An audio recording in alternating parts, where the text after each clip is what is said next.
Here's Denny and Colin. Thank you, Tim. Good morning, good afternoon, good evening. Another Wednesday between the holidays, and we're pretty close to the end of the year. So it is really with great pleasure that we invited another sponsor of my tool, ExtraHop. ExtraHop has been a very exciting company. A lot has happened in the last year. We actually had done some interview with the founder and CEO. But today we thought maybe we'd talk to one of the engineers slash technical marketing person. And so let me welcome Colin Walker. Good morning, Colin. Hey, Denny, how's it going? Very good, very good. So you've been with the company for about a year now, right? Yeah, a little over a year, yep. Yeah, and of course the company has grown a lot and has gotten a lot of awards and stuff. But in particular, that last year has been tremendous for ExtraHop, isn't it? Yeah, it's one of those explosive logarithmic growth type things for sure. Yeah. Now, my understanding is that before joining ExtraHop, you were in the industry for more than a decade, and you were with a different kind of company. You were with F5, yeah. which is not a monitoring company. Right. And so I want to kind of rewind a bit. What did you see when you first joined ExtraHop a year ago? What kind of company?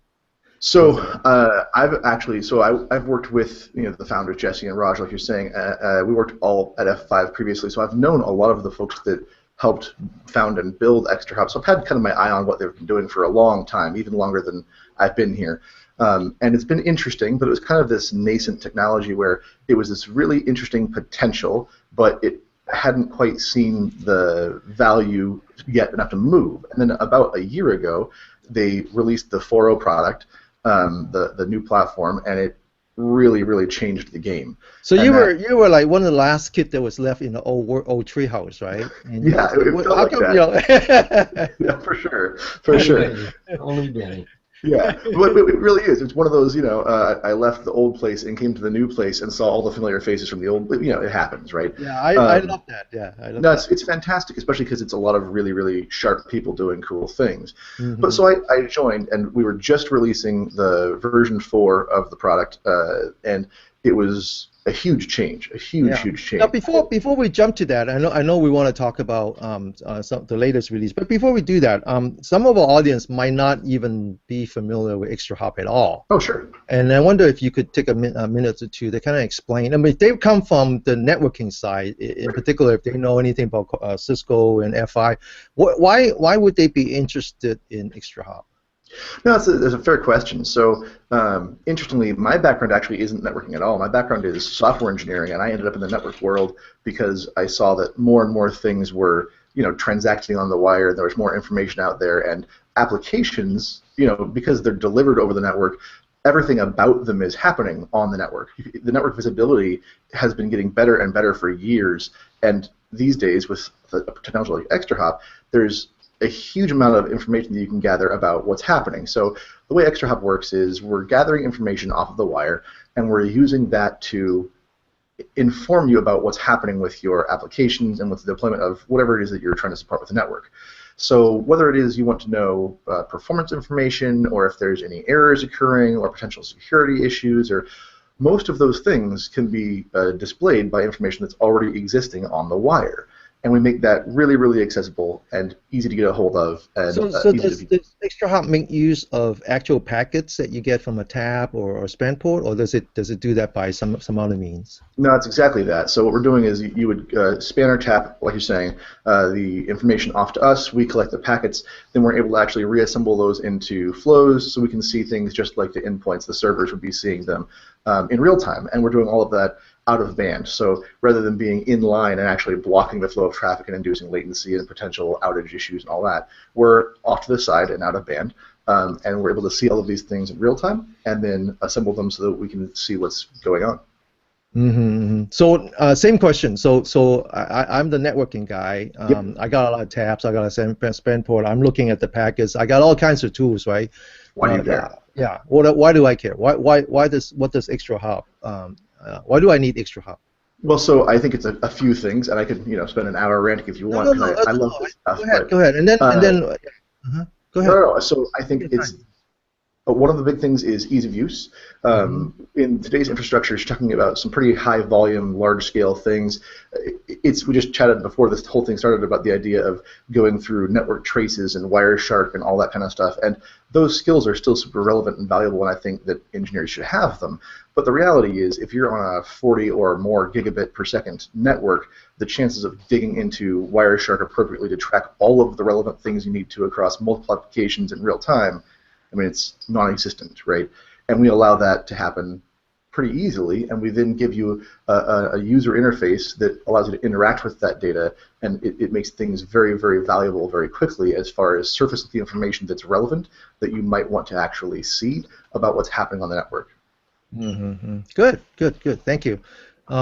So what do you want to do today? I know there's something really exciting going on right now with the company. It's pretty exciting. So just a couple of weeks ago, I guess almost a month ago now, wow, time flies, we released version 5. It's a new version of the ExtraHop platform, and it's just action-packed with really, really cool features, and I was hoping to talk about some of those and show some of them off today as well. Okay, all right, let's do that. Okay. Tim, you have any questions before Colin starts? Oh, no. Any comments? No, I just got to tell you, I've known Raja and Jesse for a long time, and now they're incredibly smart people about what goes on in networking, but they're trying to bring that knowledge to the people in such a way as you don't have to know every bit, byte, nibble, and octet. But I will say one thing. If you want to see all of your data, use a tap. SPAN is a grooming device, and if you want to know what's really going on in your network, especially with voice over IP, video, any time of RTPs, got to have a tap. So sure. Okay. All right. Thank you, Tim. Okay, Colin, the floor is yours. All right. Cool. Well, so a couple of things before I jump over to sharing screens and doing demos. We really focused on a couple of things for version 5. One of them was ease of use. So we've redesigned our GUI so it's easier to use, it's faster to get to the information you want, it's more logical and transparent, and it's just more intuitive. And one of the other really big things is the idea of not only longer-term look back, but deeper looking into what we're doing. And I'll show you that here in a second, but the idea of going from kind of summary data to actual transactional data about what's happening. So let me jump into an actual demo here, and I'm trying to be as honest as I can here, so I'm using the live demo that is available to anybody out there. So anyone that wants to grab this, they can. You can get a hold of this for free. Go to the ExtraHop website, click the get demo link, and you'll get signed up in 10 seconds and go. You can actually get this live. There's data out there in the whole bit. So what happens is you go out to this demo and you can get walked through a whole bunch of scenarios that talk about what we do. But I'm going to kind of go free form here for this. This is the version 5 of the ExtraHop platform, and this is actually one of the appliances. One of the big taglines of the version 5 announcement is that ExtraHop introduced another appliance. So we've always done the ExtraHop thing, which is gathering tons of information about what's happening on the wire and making that relevant. We just talked about all of what that was. That's now known as the Discover appliance, so ExtraHop Discovery. There's now a second appliance called the ExtraHop Explore appliance that has a huge amount of new features, and I'll show some of those off here. But first, let's get folks a little bit familiar with what ExtraHop does and how it works and show off kind of the new UI. So anybody that's seen the UI before will immediately start seeing some stuff that's different. One of the cool things that's different is we have a way more sleek navigation feel, so we're able to get around more easily. And one of the things that's absolutely paramount to that is this idea of global search. So now, from one place on the main UI, I can search for anything I want. Say I want to search for a particular IP address, and I want to see everything about what that server or client has been doing. I can drill into that pretty quickly and dig into information about the protocols they're using and how they're using them and that sort of thing. This is all information that was there before. It's just easier to access now. And one of the cool things is before, if you wanted to rapidly flip around information about, say I want to see L7 protocols, but for multiple hosts, before you would have to navigate out, drill out and drill back down, and it was one of the normal kind of cascading menu sort of things. Now it's pretty easy. I can then use what we're calling active breadcrumbs here, and I can leave the protocols section the same and pick a new device. So I can do another search or just grab one of these things from the drop-down here and find a new device, and it will leave me on the same view and then rotate through devices, which is awesome. Super easy to use, nice usability feature, just kind of base level stuff. We've also got some more usability stuff in recent pages, in some of the different metrics and stuff, but let's get into the actual demo of the new features because it's more exciting. So, ExtraHop has been really, really good about up-leveling information about what's happening. We've talked about that before. So I want to say, show me things that are happening on the network, show me things that are relevant about my application. And in this particular scenario, what we're seeing is potential security issues, right? So this is an advanced persistent visibility dashboard that we built. What we're looking for here is somebody that's doing some things that could be potentially nefarious, right? So lateral probing throughout the network, they're using ICMP pings and TCP SYNs to actually scan things. And we're seeing some information there. We're seeing that one of these hosts does look like they're being a little bit out of line, and we don't expect that. And we can scroll down a little bit further and see, okay, we have some actual data acquisition potential issues where we see what appear to be some brute force logins on the database. Now, before, on version 4, this is about as far as you could go. You could get a little deeper, I suppose, if you built some custom triggers to track what's happening, but with version 5, we take you a lot deeper. So rather than just having summary information about, the number of requests that look to be login attempts for the DB, we can actually drill into our EXA, our Explore appliance, and show you what those were. So I'm going to click this link here that takes me to a saved query and show off the actual transactions that were occurring. So what the Explore appliance is doing is it's actually taking the information that the Discover appliance is collecting in real time, and then based on whatever configuration you want as far as what you choose to save long term, it's saving the metadata information about that transaction long term. So here we're able to see not just that there was a number of login attempts, but we're able to see every actual attempt, and we're able to see what users they were trying to access, and we're able to see when those occurred and from where and to which server, all those sorts of things. And as we can see here, there's multiple users trying to connect from one client address to a server. This does look like it could be a brute force login attempt, right? Yes. Okay, so let's go back to where we were and keep digging through more information about what could be happening here. So the next chart we're looking at is data access and transfer. So we're able to see that about the same time as these brute force login attempts, we're seeing some MySQL traffic spikes and then one particular spike with FTP data, which is an FTP post, right? Somebody's transferring something out with FTP data off of one of our servers. So again, we know that something's happening, but we want to dig into more about what that is. And this new Explore appliance allows us to do that. So again, I'm going to go into a saved query, and I'll dig more into the kind of the generals of EXA here in a minute. But now we're able to actually see, so here are the actual DB lookups, and we're able to find the statements, and we can see what statements are actually being run here. So here's all of the actual DB queries that are being sent against which databases, from where to where, et cetera, right? I can see somebody's trying to get into our accounts table, it looks like. And then if I scroll a little bit further down here, let's take a look at the actual FTP transfers that have occurred. And yeah, sure enough, I'm able to see there were several different FTP requests, but here's a store for a particular file. In this case, we happen to know that sugary goodness is never a thing that you want to leave your network. So in a couple of clicks, I'm able to take what could be a tier 1 engineer and pretty rapidly drive them through what could be a real-world scenario that causes, bad things to happen. Obviously, I don't want people scanning my network. I don't want people doing lateral information information scouring like that. I don't want people brute forcing my SQL servers. All those sorts of things. And this is made possible by some of the new features in version 5, and I can dig a lot more into those. But I want to pause and see if you guys have any comments or questions. Now you can see right there by the method, you can tell what they're trying to do is actually try to get in through some method, by either doing command word or help or, password, things like that, to get in and looked like earlier that there was an angry IP attack. Yep. So, yeah, this is so simple. You can probably actually teach a lot of Tier 1 people and Tier 2 people how to actually know that there's an attack going on. Yeah, it's one of those things that it's really, really important to touch on the fact that this information was all seen by the ExtraHop appliances before, but what's really, really interesting and new in version 5 with this Explore appliance is that we're able to track not just the summary data, but the transactions, right? So let me get back to that screen here, and I'll talk a little bit more about the actual transactional data.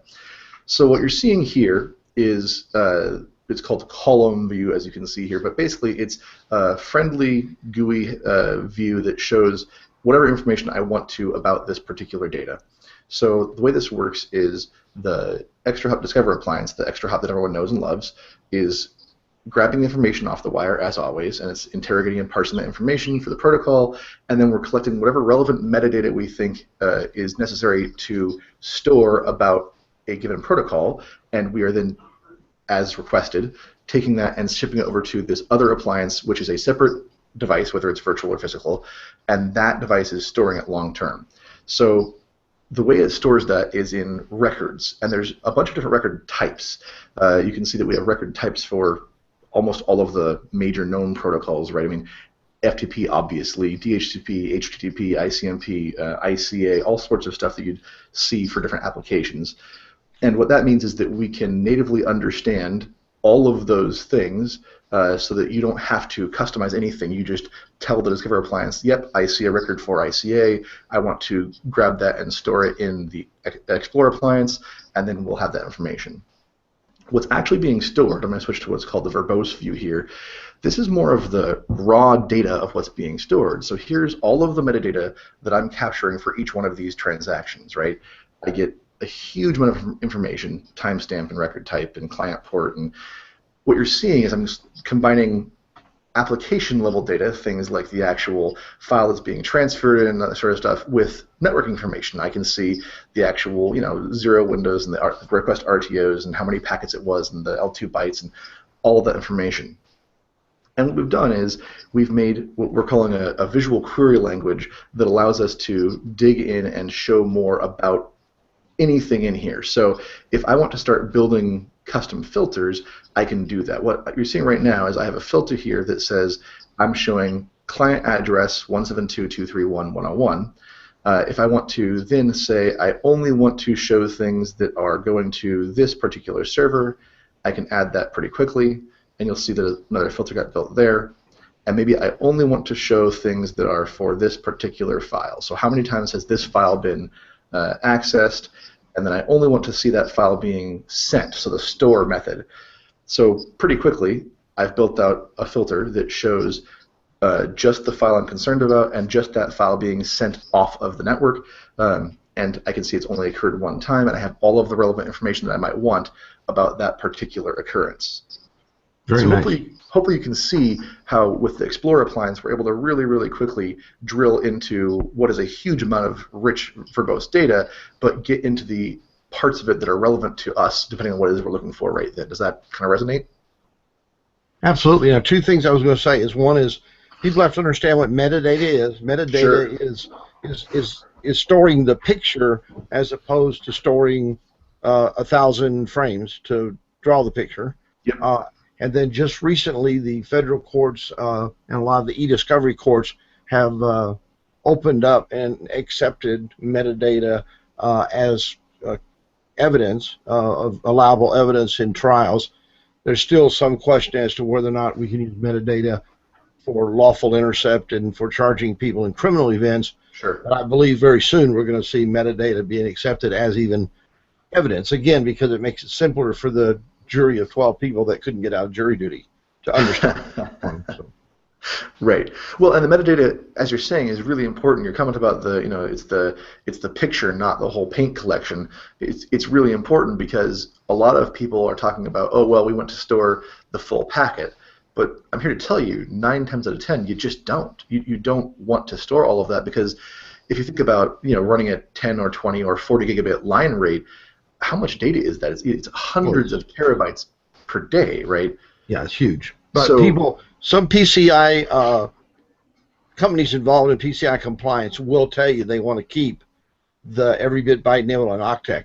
But like you say, it's very impractical not only to save it, but then to mine it oh to my find gosh. it later. It's huge. Yeah, so let's just set aside the fact that it's almost impossible to have enough storage growth to save that volume of traffic long term, right? Let's ignore that that's probably improbable. But assuming you could somehow magically store hundreds and hundreds of terabytes every single day forever, okay, great. How do you look back 6 months? Yeah. How do you mine it?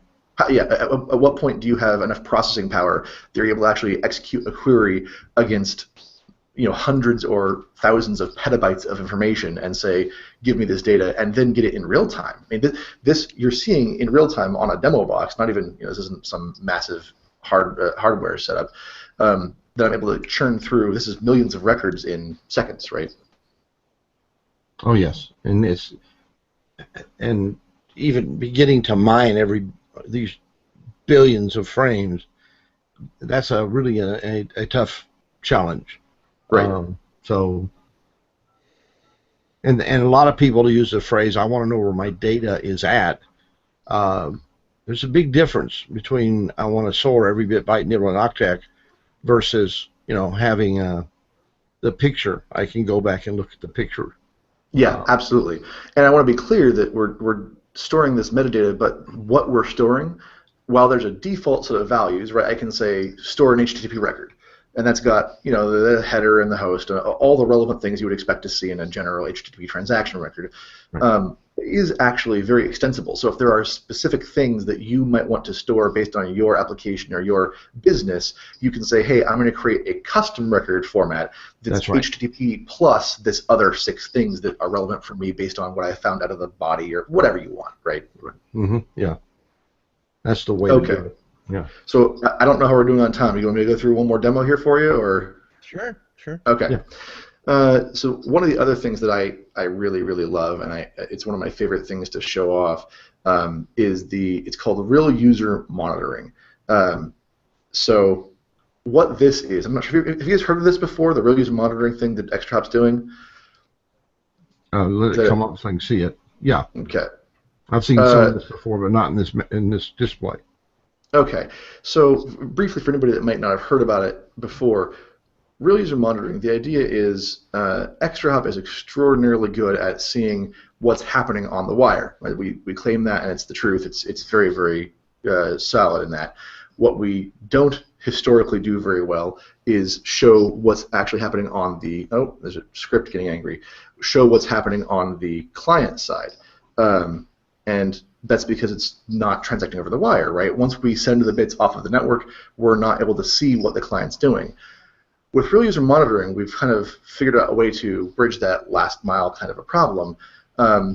There's several technologies, but one of them that we're using right now is called Boomerang, and it's this little chunk of JavaScript that's actually built by Yahoo originally. It's been industry standard for a long time, and a lot of large enterprises are using it and that kind of stuff.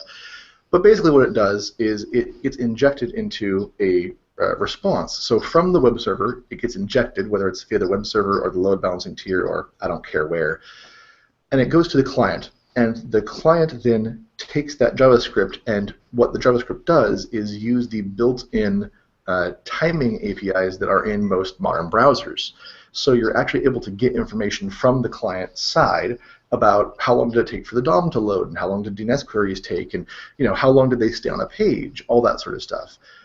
The cool part about Boomerang and technologies like it, as far as ExtraHop is concerned, is they roll that information up into a super tidy little package. It's JSON, and then they fire it back in what's called a beacon over the network to a server on the DMZ, the request, the server side. So what that means is suddenly all of that tasty client data that we can't usually get to is traversing the wire. And as long as it's going to a place that ExtraHop has visibility into, we don't even need servers on the back end to parse it. We can see the packets on the wire and snarf them off and then parse it on the ExtraHop. And you can drop the response from the client on the server side. And suddenly we have the ability to combine client information with network information, and it gets super, super valuable pretty fast.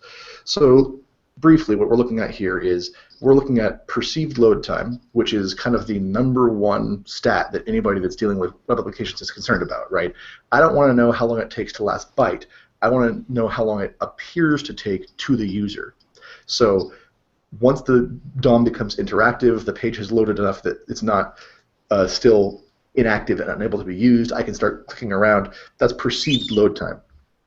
So I'm able to track things like perceived load time, pre-render, total pre-render, all of that stuff, along with what we're seeing about how servers are performing, along with how the network is performing. So in one pane of glass here, I can pretty quickly see, okay, are there spikes in the load time? If there are spikes in load time, are those things happening on the server? And if not, are they happening on the network? And I can very, very rapidly dig in to see where those problems might occur. And the real user monitoring thing is already super powerful, but with the Explore appliance, it gets even better because now I'm not just looking at the, again, summary data. I can dig in and actually show, okay, what are the actual transactions and what's happening? So because I have so much information with this Boomerang JavaScript, I can see things like a user left the page early, meaning they didn't allow it to finish loading before they left, right? So if I'm, say, in this case, this example is an e-commerce site, and I'm concerned about people trying to check out, and I'm seeing these huge spikes in perceived load time, I can quickly see here that these users that have the perceived load time up over roughly 9,000 milliseconds, so a 9-second or more load time, they're bailing, which surprises no one, right? It's not shocking at all. Yep. What I can then start seeing is, well, okay, but why? What's causing those load times? I see that I know this is our cart. So this is the checkout page for our cart. So let's drill into that a little bit and see all of the requests for this particular URI and see if maybe that page is broken, right? Because that's one logical possibility. But it's not. So I see several of these things are happening in what are very reasonable times, half a second or less in some cases. But there's a couple of these outliers that are really, really slow. So I can start digging into the rest of the information and see if there's something else that might stick. So I see that there's Windows and IE, so maybe it's an IE problem. So let's drill into IE a little further. So now what I'm looking at is all of the requests for this particular, let's look at the last 6 hours, all the requests for this particular URI, which I know to be the checkout page for my e-commerce application, and all of the requests that are only coming from Internet Explorer in particular. Let's make this a little bit longer so I can see all of these requests here in one view. And it looks like in this case, all of these things have in common. So it looks like this could be a browser-based issue. So let's remove IE in general. Yeah, it looks like what we're seeing here is all of the requests coming from IE7. Those are the ones that are having the load time issues, right? If you scroll down a little bit here, we can see that this ceases to be a problem as soon as we start using a different browser type. So what could easily be diagnosed as an issue with the checkout before, or frankly just that there's slow load times and people are complaining and we don't really know why, in a couple of clicks I can say, all right, well here's the slow load time requests. What are the actual transactions? What do they look like? What do they have in common? I can use this visual query language to drill deeper and really get under the covers and find out what's happening with the transactions where there are problems and identify what a potential solution is. Oh, it looks like this particular page is having a problem with only this particular browser. It's IE7. Great. Deliver that to the application folks and say, hey, it looks like the application is currently, puking on these particular requests. What can we do about it? Does that make sense?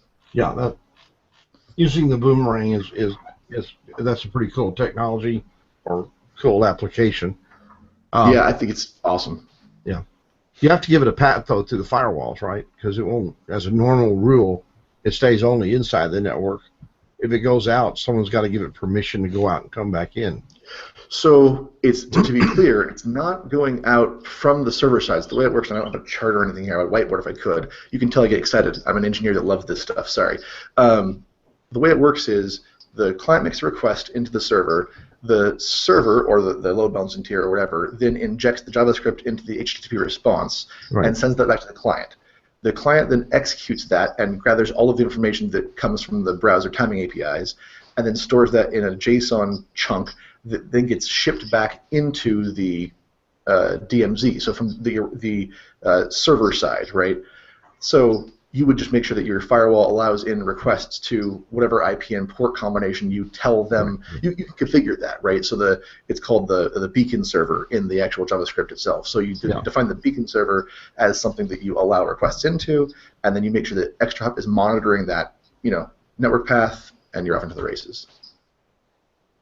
Yeah, because I've seen beacons used for scanners. Because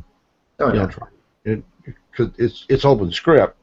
And trust me, the hackers will use anything they can find. But the way you embed it, it sounds like it's a lot more secure than just normally using it as a individualized beacon frame. Right, because it's just an HTTP post, right, or request based on the size. It's just going to be an HTTP post so that you can make sure that you're looking for things to a certain URI or to a certain port, or you can customize all of that and say, I know that if I see this string to this IP and port, it's going to be one of our beacons that came in, and that kind of thing, right? Yeah. You don't use it for things like DNS timing and all that, do you? We do. We observe all of that. So, well, you do. So you use all of the frame values of the Boomerang. Yeah. So we see all of that information. So we are not modifying Boomerang at all. It is purely off-the-shelf, open source, etc. It's completely customizable what you want to see. We have a default definition of what we think is valuable, right? And then you can go in and tweak whatever you want. And if there's particular information that you want in that, it'll be collected as well. Okay, great. I just wanted to ask those questions because. Oh yeah, I appreciate it. A lot of people get paranoid when someone, because a lot of people, when they think of Boomerang, they think, of an ICMP ping, and we've got enough of the IPv6 pings running around. We don't want them and other aberrant stuff, and this is not that way at all. Boomerang this is not at all. Embedded technology. Yeah, exactly. So I want to make sure you clear that. Okay. Yeah, so that's kind of my song and dance about some of the new scenarios that we can walk through. Any questions or more stuff you'd like to see? Denny, can I ask a question? So no, I'm good. I'm good. Can I ask one? We're slightly over 30 minutes, so which is good time for a show. Yeah, I just got one last question. Yeah, absolutely. Have you guys done anything? And I keep asking this because that's kind of the world I'm involved in right now. Have you done anything in situations where there have been lawful intercept cases? So, so I can't talk about specifics, obviously, about customers and what we have and haven't done, and but I will say that one of the things that we get used for a lot is something like that, which is the whole compliance concept, right? So I want to say we should never be seeing X traffic, or we should never be seeing people accessing Y location, that kind of stuff. We have seen lots of that application, and we do it extraordinarily well. Also, I can see where it would be great, because most of the time, when we've had the Karnak attacks and that, we've seen these really aberrant IP addresses go on for years, and no one ever even says, well, does that belong in our network, or does that belong in our field of control? And I saw that right away, where you saw the port scanning and then the aberrant IP addresses. Those are huge tools. If people just use those, they would elevate their security. Because right now we're averaging around 200 days after a breach, and that's actually on the low side. We've had some go on for years and years and years and not find it, and we're getting more and more moved that way. Yeah, and something that's really interesting, I think, and is worth mentioning is you're talking about the potential breaches and being able to monitor what IPs are doing and behavioral patterns and that kind of stuff. One of the things that we've heard repeatedly from different users and customers is it's one thing to reactively monitor what an IP is doing. Once you know that somebody is doing something nefarious and they need to be watched, setting up something to watch them is relatively trivial. The fact that we are effectively monitoring all IPs that we can see proactively, and then you can go and say, hey, what have they been doing, and has that caused problems, or does that look like it's something that we should watch? And you can basically go back and look historically at what has already happened and not having to know ahead of time who you're supposed to be watching, but just having all the information at your fingertips if something should lead you that direction, it's hugely powerful.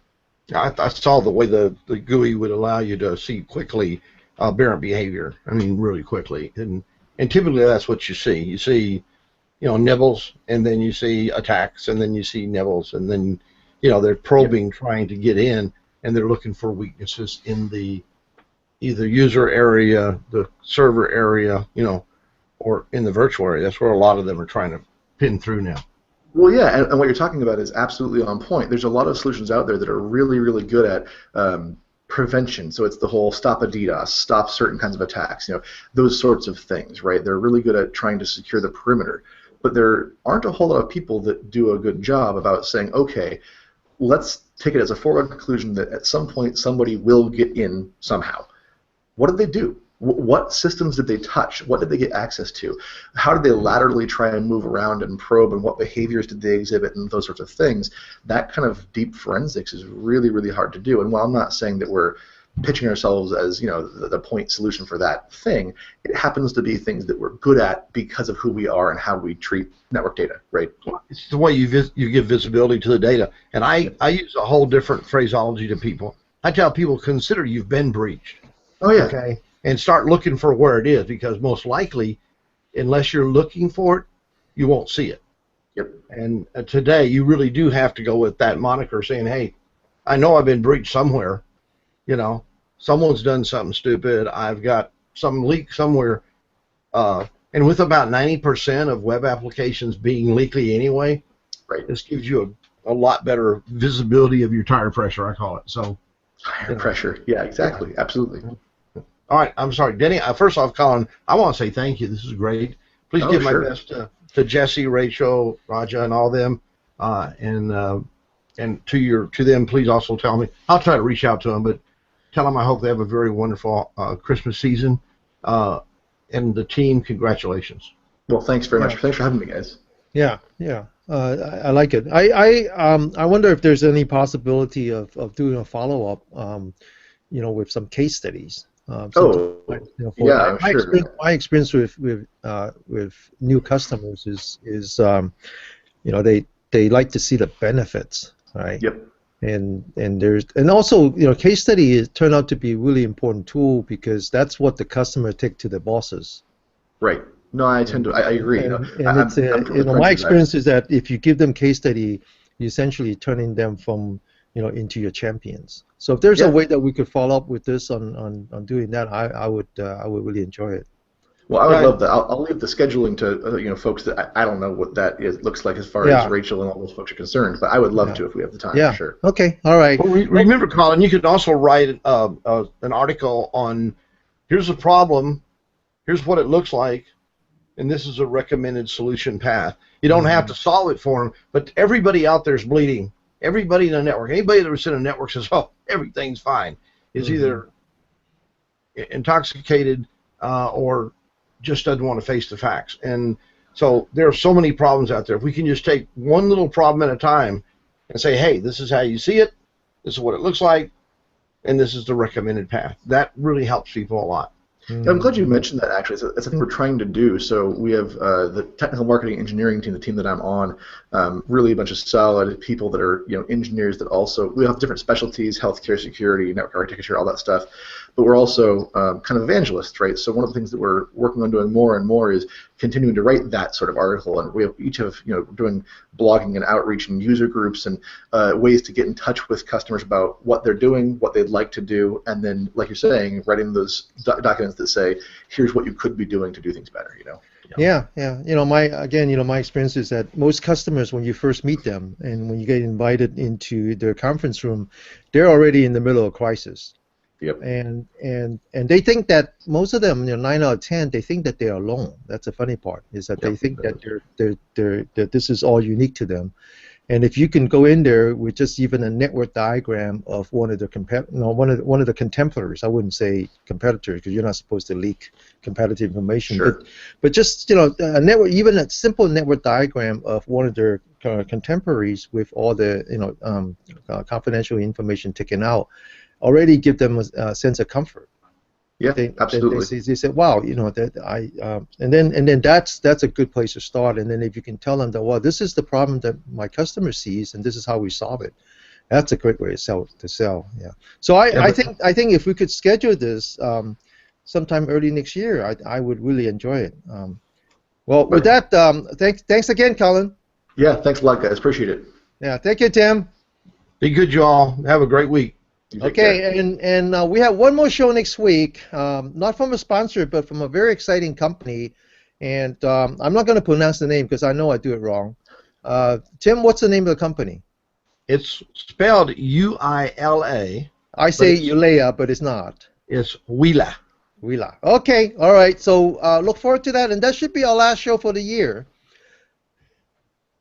Okay, so thanks again, Colin. Thanks, Tim, and thanks for joining us. See you next week. Bye-bye. Thanks a lot, guys. Bye-bye, guys. Be good. Hang on a minute, Colin.